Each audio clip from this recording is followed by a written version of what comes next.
Meaning of eel. Eel. Eel.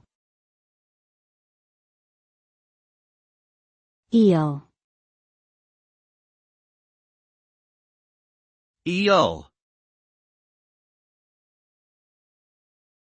The suffix eel is used to form adjectives indicating a relationship or connection to something. For example, the word spatial refers to things related to space or three-dimensional areas. In general, the use of eel makes it easy to create adjectives that describe characteristics of a specific field or profession. Words like financial, medical, and legal all begin with eel to indicate their respective domains. Overall, the suffix eel is an essential part of the English language and helps us to more precisely describe and understand our world. Its versatility and usefulness make it a valuable tool for writers, speakers, and communicators in all fields.